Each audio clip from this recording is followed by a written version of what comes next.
Hello and welcome to the first episode of the 2025 Planning Congress podcast. In partnership with the Planning Institute of Australia, UrbanTalk is once again hosting a special podcast series in the lead up to the 2025 National Planning Congress that will take place in Darwin, Garramilla country, between the 28th and the 30th of May. Through this podcast, we'll bring you interviews with key local and international speakers so you can get an insight into what you can expect. My name is Belinda Barnett and I'm the podcast host. For this first episode, I'm delighted to welcome the CEO of the Planning Institute of Australia, Matt Collins. Welcome, Matt.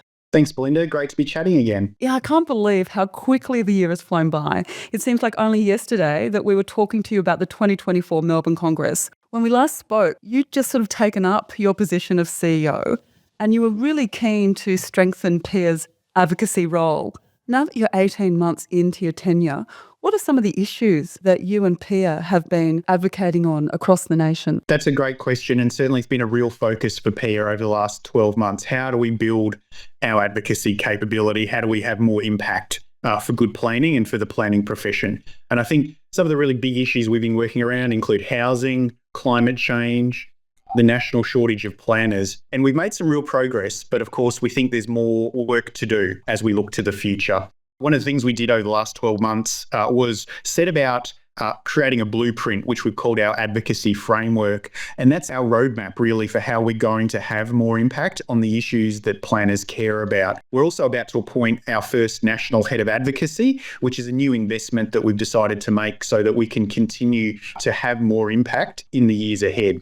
Ultimately, though, outcomes are what matters. And we've had some really good wins over the last 12 months as we've stepped up our advocacy work. Our lobbying was really instrumental. For example, in South Australia, bringing back an undergraduate planning degree, which is starting in 2025. So that's the first time South Australia has actually had an undergraduate planning degree since 2019. That's incredible.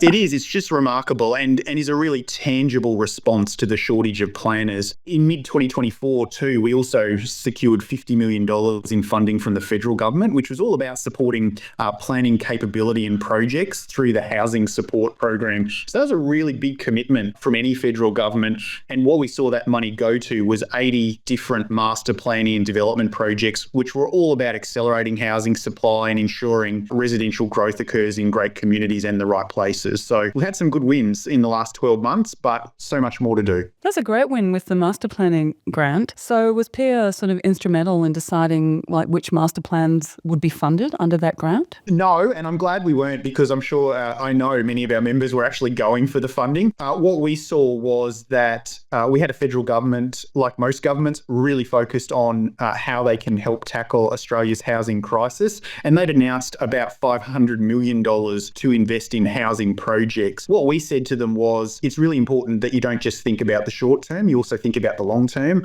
Planning has an important role to play in long-term housing pipelines. So you should invest some of that money in planning projects, even though they won't deliver housing tomorrow. They will help deliver housing in the long run so that we don't lurch over time from crisis to crisis. So that was really good to convince the federal government that this was an opportunity, and we've seen that now translate into projects on the ground. That's fantastic. At a state level, how has PIA, been working with government on housing policies around the country? That's such a critical question, because ultimately that's where the rubber hits the road for planning at the state and territory level. Obviously, that's where planning systems operate. And I know that all of our state managers working right around the country with some really important volunteers who, like our presidents and our policy committee chairs, have been working really hard to make an impact in different ways across the jurisdictions. I think the last 12 months, we've seen a flood of announcements, particularly in relation to housing. And we've been working really hard in all of the jurisdictions to make sure that we're not only across those, but to make sure that we're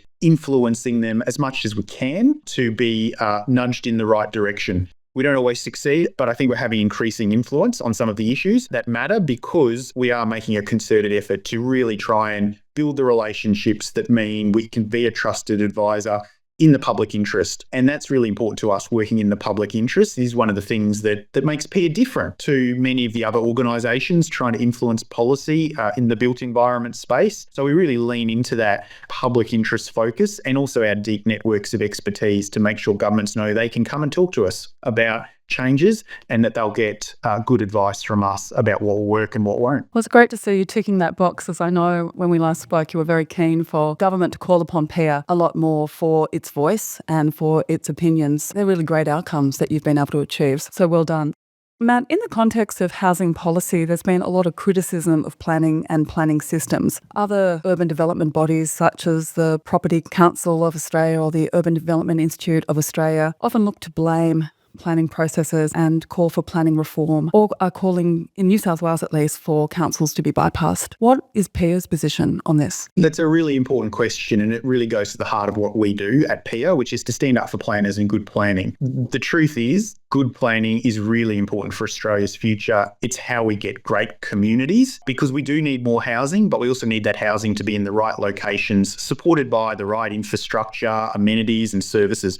All of the ingredients that make great places, because that's the kind of places people want to live. We think there is a lot of unfair criticism of planning when it comes to Australia's housing debate. There's no doubt planning can always do more, because we should be always focused on how do we get the most effective and efficient planning systems with the right level of regulation. That's a really critical question. But at this moment in time too, it's really important for us to recognise what developers themselves are saying as well, which is the biggest challenges that they're facing right now is not planning systems, it's the feasibility of projects. Too many development projects that are already approved just aren't stacking up because of the cost of finance, the cost of labour, the cost of construction, a whole range of non-market factors. So we think it's really important to always focus on how do we get better planning systems, and that's our expertise, and we can help advise governments on that.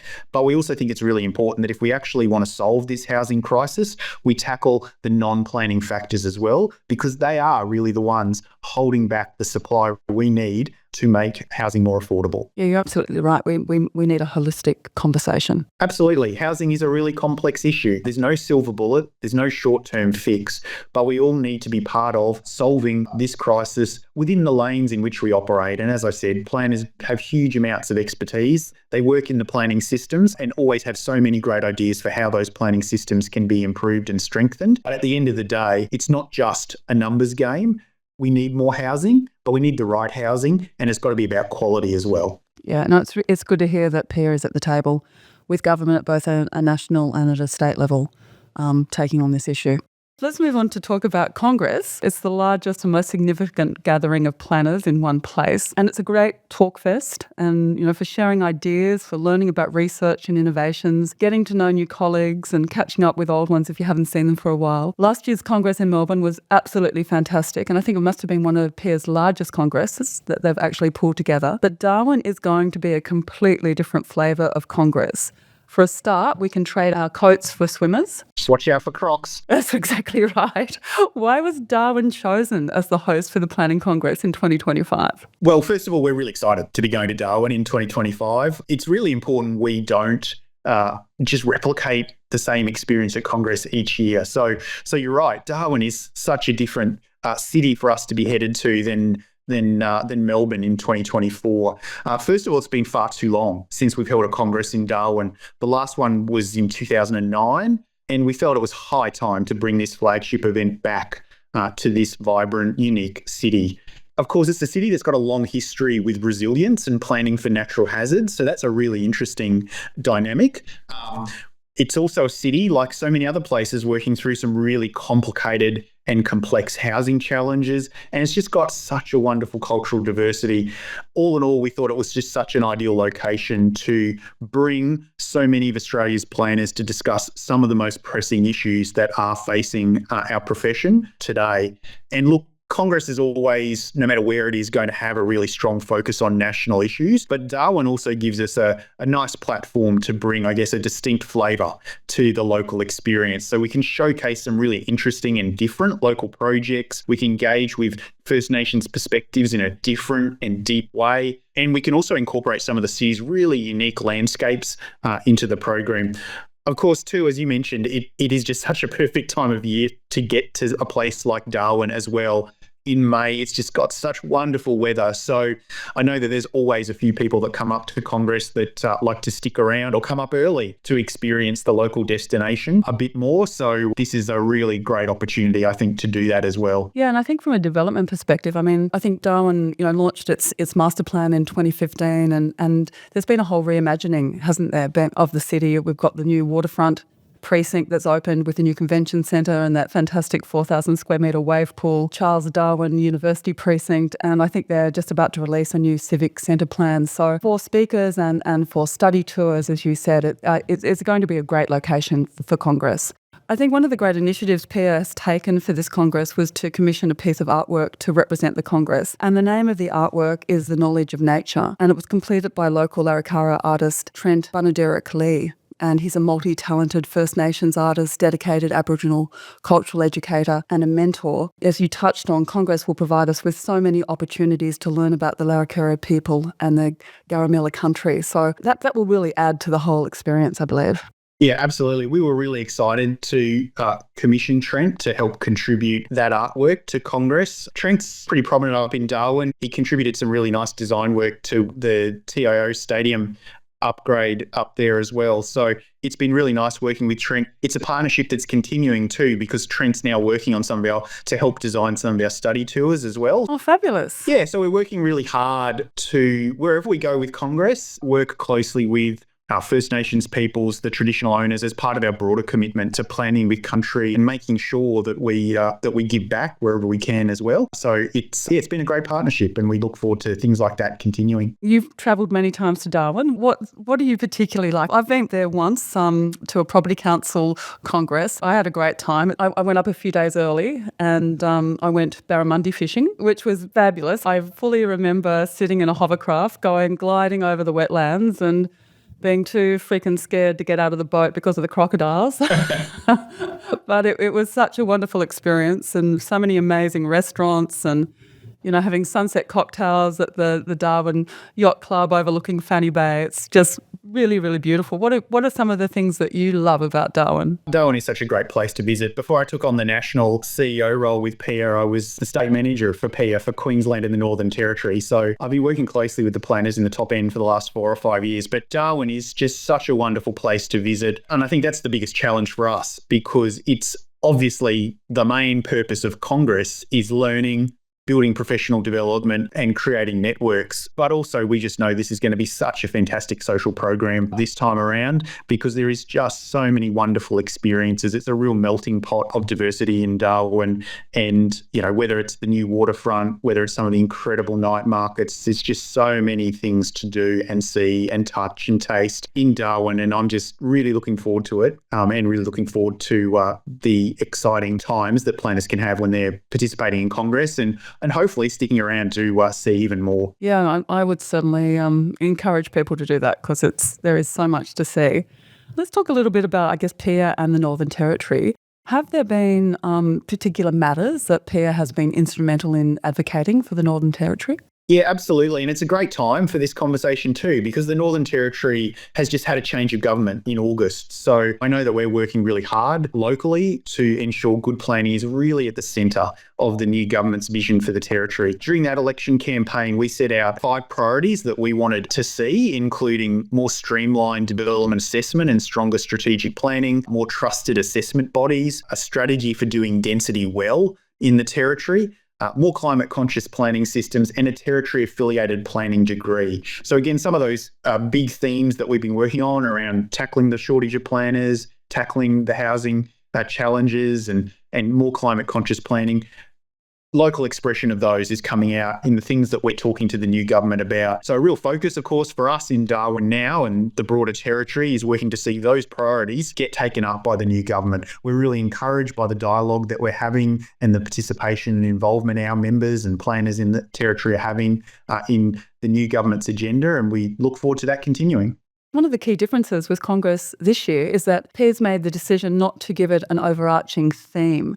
How will this change the program, and why was that decision made? One of the incredible things about planning as a career, we think, is its diversity. Planners can work on an extraordinary range of projects, ranging from development to infrastructure to engagement to design to renewable energy. and so much more. So because of that, we're increasingly looking at how we can position Congress as really the place where the planning profession comes together in all its diversity to talk about so many different parts of planning that make this profession whole. So this year, we've really tried to open up the program to provide a wide scope for presenters to speak to that diversity and the wide variety of things that planners do. All of that said, we've got 4 broad areas of focus that are shaping the program, which we think meet the challenges of the moment. So we're really going to be focusing on how planning can help deliver great communities, which is all about housing, resilience, connectivity. We want to be talking about new ways of planning. So that's all about everything from AI through to zoning and everything in between. We want to be talking about the future of place, which is our changing cities, towns, and regional settlements. And we've seen huge changes with more people choosing regional areas, for example. And so Darwin's a great place to talk about that as a city that's not one of our capital cities on the eastern seaboard. And of course, we also want to be continuing the important conversations we've been developing over several congresses about First Nations knowledge and planning, how we can reimagine planning systems to better respect our First Nations custodians, and what better place for that conversation than Darwin. So we're really excited about the program that we're working on and finalising at the moment. And I think it's going to be a really great platform for learning, professional development and networking. If you had to pick one thing, what are you most excited about for Congress 2025? Oh, one thing's tough. Look, I'm really excited about some of the study tours. I think they are always great because you get to see in a tangible way project outcomes, and that makes a real difference. And some of the tours that we're developing going to cover a real broad spectrum of different things that planners are going to be really interested in. Everything from the rebuild of Darwin after Cyclone Tracy, a kind of seminal moment in Australia's planning and development history, to some of the more contemporary major industrial developments that are really reshaping Darwin's economic and physical environment. As I mentioned, we're working really closely with the local Larrakia people to ensure some good partnerships about making sure planners have a better understanding of culture and country when they come to this part of Australia. The other thing I'm really excited to is one of our keynotes is going to be Anthony Burke, the host of Grand Designs Australia. Oh, fabulous. Yeah, Anthony's going to bring such an interesting perspective, both from kind of an architecture lens, but also his work with Grand Designs and seeing the public's interest in the built environment. And he's going to be really talking about housing and how that might change in the future. So I think there'll be some really great insights from Anthony as well. I'm very excited to hear him talk as well. Matt, thank you so much for taking the time out from your busy schedule to talk to us today. I know that Congress 2025 is going to be another great event, and I'm sure that 2025 is, for you as CEO, is going to be another fabulous year. For our listeners, if you haven't been to a Congress before, I encourage you to seize the moment and make Darwin your first. Put aside the 28th to the 30th of May in your diary, because this is going to be one Congress that you will not want to miss, and it's also going to offer you a fabulous adventure. To learn more, go to the Congress events page of the PIA website. There's a great video there that showcases a little about what you can expect. If you have any questions, please email congress@planning.org.au. My name is Belinda Barnett, and thank you for listening to the UrbanTalk 2025 Planning Congress podcast.